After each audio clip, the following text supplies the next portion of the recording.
Welcome to the new episode of Dr. Kayhan Health Show. This is Senem Ulusoy. I'm the presenter of this program. Welcome, Dr. Kayhan. We will talk about a lot of new interesting things which are about health systems today. In the first section, as you remember, we can try to talk about some specific illness. Our subjects are hepatitis C virus and zoonotic disease, brucella. Let's start. What is HCV, Dr. Kayhan? Hepatitis C virus is an RNA agent, and it's invaded all over the world, and it's a big problem for nowadays development countries because it easily invaded person to person with blood products and some drugs. If you use same injectors, for example. So it's invaded all over the world, and it's most popular than hepatitis B and hepatitis A. Hepatitis C virus, the agent appears to be readily transmitted parenterally.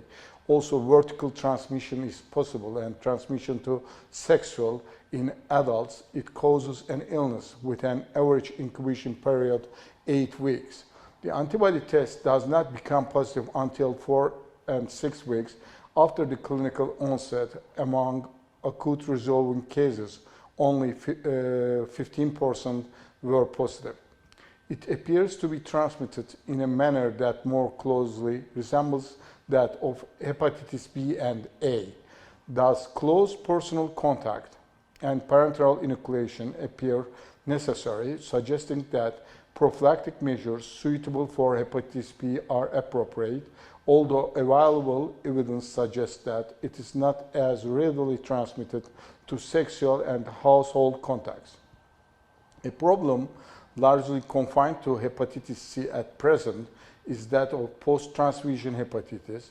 The single most effective means of reducing the incidence of this disorder has been the exclusion of blood obtained from commercials such as paid donor sources. Anti-HCV is an antibody marker, and it's an important marker, but it doesn't mean anything because it's easily positive in without hepatitis C virus. If you have rheumatoid arthritis, Sjögren, or some rheumatic disease or immunological disease, this test will be positive. Also, if you have hepatitis C virus and we treated it, your anti-HCV antibody test will be positive in the future. It means that you don't have hepatitis C virus, but you saw hepatitis C virus. The real test is hepatitis C virus RNA. We determine if positive in the blood, it means that you have hepatitis C virus, and it must be treated. Approximately 20 or 25 years ago, we are really afraid from hepatitis C virus, and we prefer hepatitis B to hepatitis C. But now, approximately 95% we treated it, and in 3 months or in 4 months with pills or some pill combinations. Anti-HCV can be false positive in another immunological diseases such as rheumatoid arthritis. If somebody has anti-HCV positive test, it will be confirmed with HCV RNA test. Only HCV RNA blood test is correct for HCV. Hepatitis C virus also is a common cause of hepatitis in needle users and account for 50%. The incubation period of hepatitis C is ranging from 5 to 10 weeks. The acute illness is also quite variable. The incidence of chronic hepatitis after post-transfusion hepatitis C approaches 50%. After you take hepatitis C virus with blood or sexual contact, approximately 8 weeks later, the disease started, but you don't feel anything. And approximately, we don't confirm any blood test if we don't do HCV RNA. We can't find anything about hepatitis C, and you can be easily turning to the cirrhosis because of the hepatitis C. And hepatitis C also makes hepatocellular carcinoma. But some lucky patients, they have some symptoms like weakness, like the other hepatitis, stool changing or sclera color changing. And we suspect about this disease and we search it. There's a lot of reason we treat it because reduced risk of death. Because if you don't treat it hepatitis C virus, you will be in the future you will be dead. Reduced of risk of hepatocellular carcinoma. It's a big reason of the hepatocellular carcinoma hepatitis C virus.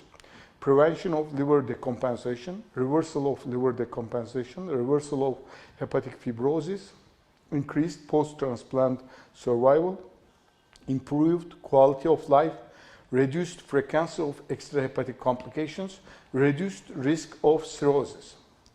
And at last, how can we treat it? We can treat it by oral pills, and treatment duration is changed according to the pills types and genotypes. Approximately 12 or 24 weeks, we can treat it approximately 90% of all patients. HCV therapy has become simple in adverse event management, but complicated in choices of therapy. Thank you, Dr. Kayhan. What is zoonosis? Zoonosis, this is an infection. It is invaded to the human population from animals. Many infectious diseases are zoonoses, which we come into contact with the way of occupation, evacuation, or bad luck. Since the manifestations of the disease change with each species, a mild infection for one species can be lethal for another. There are still three main venues where zoonotic illnesses is contracted: agriculture, laboratory work, and pets. Laboratory acquired disease depends on the agents in the laboratory as well as agents proper to the species. Zoonotic illnesses, first common occupational illness group: brucellosis, Q fever, typhoid, hepatitis, tularemia, tuberculosis, dermatomycosis, Venezuelan acute encephalitis, typhus, pistacosis. The second group is common pet-acquired illness: toxoplasmosis, toxocariasis, salmonellosis, cat stress test, campylobacterioidesis, lymphatic choriomeningitis, dermatomycosis, cysticercosis. And the third one, the last one, common agriculture illnesses: brucellosis, hydatid diseases, leptospirosis, Q fever, Yersinia,sis, cryptosporidosis, campylobacterioidosis, and anthrax. Brucella is common and important. What is brucella? Brucella, this is really important, and it's important also in the Mediterranean part of all over the world. This is a gram-negative bacteria, and it doesn't have any capsule. It's a zoonotic disease. Transmission of infection to humans from animals occurs as a consequence of occupational exposure of contaminated milk products. Despite the attempt to institute effective control measures, brucellosis remains a significant health and economic burden in many countries, also in Turkey, also in Africa. Milk products, if you don't pasteurize, you can invade everybody with Brucella easily. It's a gram-negative coccobacil. It has some types. Brucella abortus, Brucella suis, Brucella melitensis, and Brucella canis are known to infect humans. There are differences in virulence among these four species. Brucella abortus with a reservoir in the cattle usually is associated with mild sporadic disease, suis infection resulting from swine contact, melitensis with a reservoir in sheep and goats may cause severe acute disease and disabling complications, canis spread to humans from infected dogs. Okay, now in the second section, we learn about a rare-known specific illness. It is eosinophilic esophagitis. Over 500,000 cases of brucellosis are reported yearly to the World Health Organization. Brucella melitensis infection distributed primarily in the Mediterranean region. Brucella infection most frequently occurs in high-risk groups. High-risk groups are slaughterhouse workers, farmers, dairymen, veterinarians, travelers to endemic areas, laboratory workers. Over one-half of reported cases occurred in the meat processing industry, particularly in the kill areas where infection is spread through eroded and lacerated skin and the conjunctiva, possibly by aerosolization. Brucella melitensis infection transmitted through the ingestion of goat's milk cheese. Brucella infections associated with unpasteurized milk and accidental strain vaccine injection. The usual incubation period between infection and bacteremia is 1.5 to 3 weeks. Bacteremia is accompanied by phagocytosis or free Brucella organism by neutrophils and localization of the bacteria primarily to the spleen, liver, and bone marrow with the formation of granulomas. Clinically, human brucellosis may be conveniently divided in the subclinical illness, acute, subacute disease, localized disease and complications, relapsing infection, and chronic disease. There is only one of them or two of them is important. First one is subclinical illnesses. You don't have any symptom, but you have Brucella. It means that you don't go to the doctor and you are living with Brucella, and it can be chronic, and then you have big problems. The second one is chronic form. If you have Brucella bacteria in your body over the 1 year, you have a chronic Brucella illnesses. The main problem is if you don't treat it correctly, it is treated with antibiotics.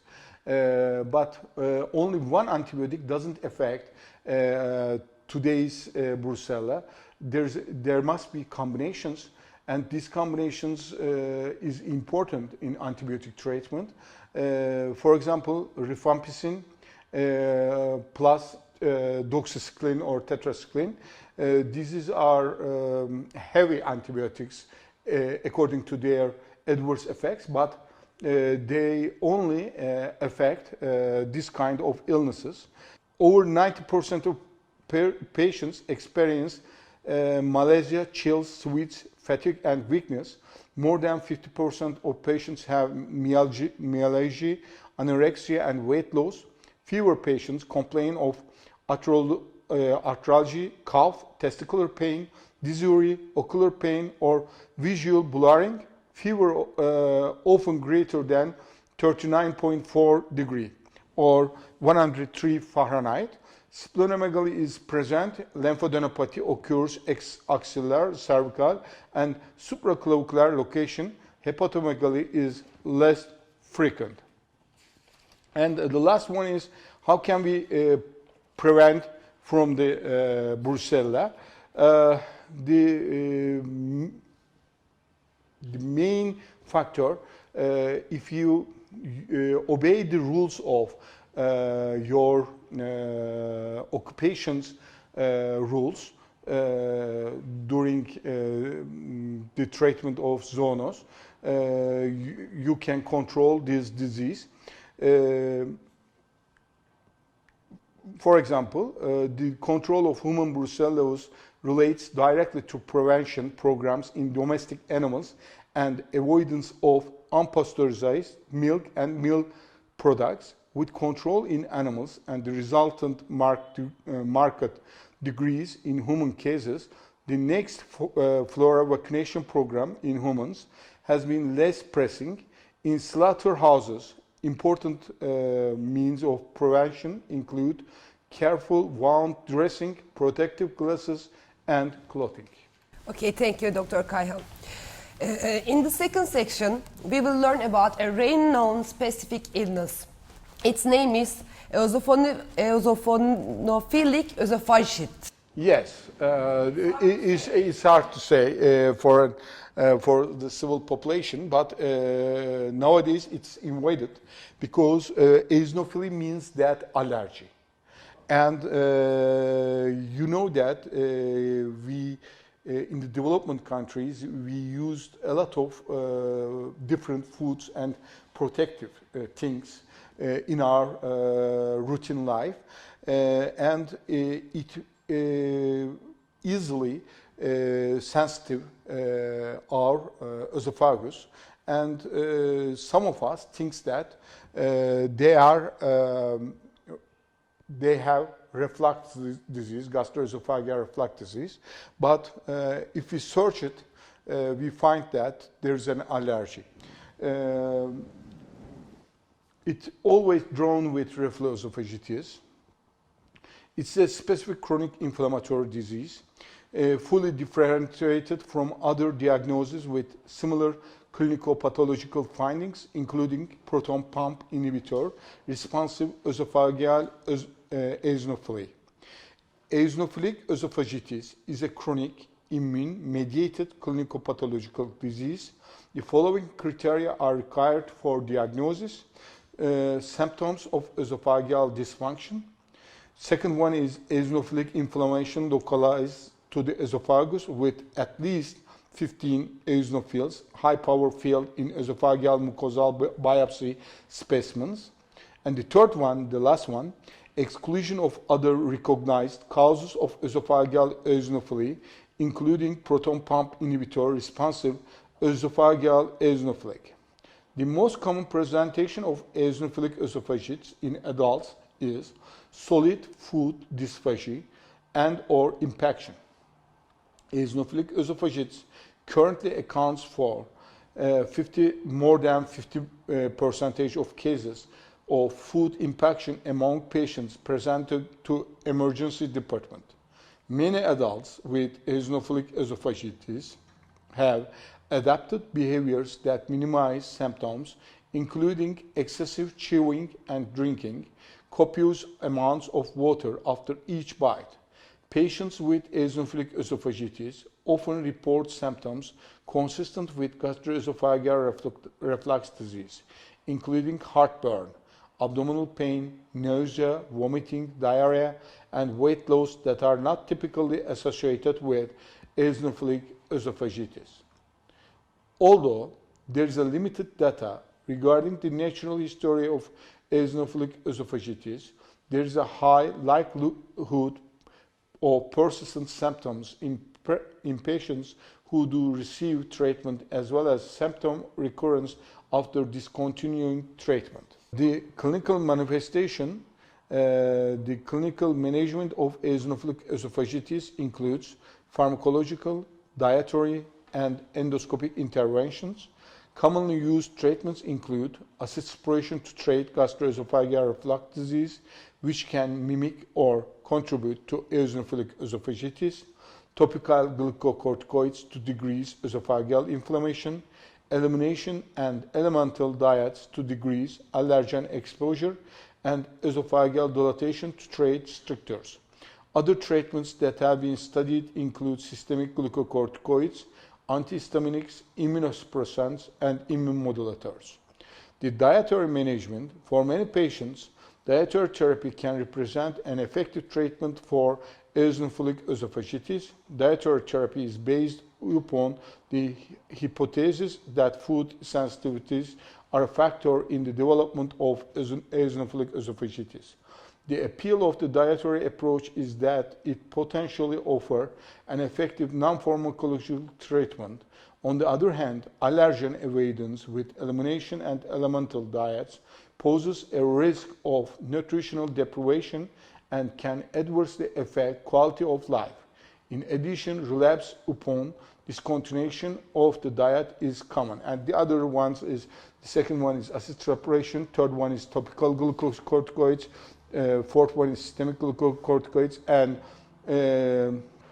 endoscopic treatments.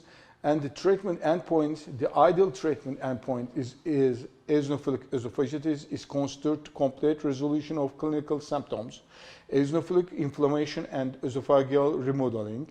However, a current assessment of patient outcomes for eosinophilic esophagitis suggests that the disease is chronic and curative treatment remains elusive. In addition, an increasingly acknowledged discordance between symptomatic and histological response that likely is explained by a balance between inflammation and fibrostenosis can complicate the assessment of disease activity. Thank you for your explanation, Dr. Kayhan. This is the end of our program. Thank you, Dr. Kayhan, again, and we wish you a lucky and happy month. Bye-bye.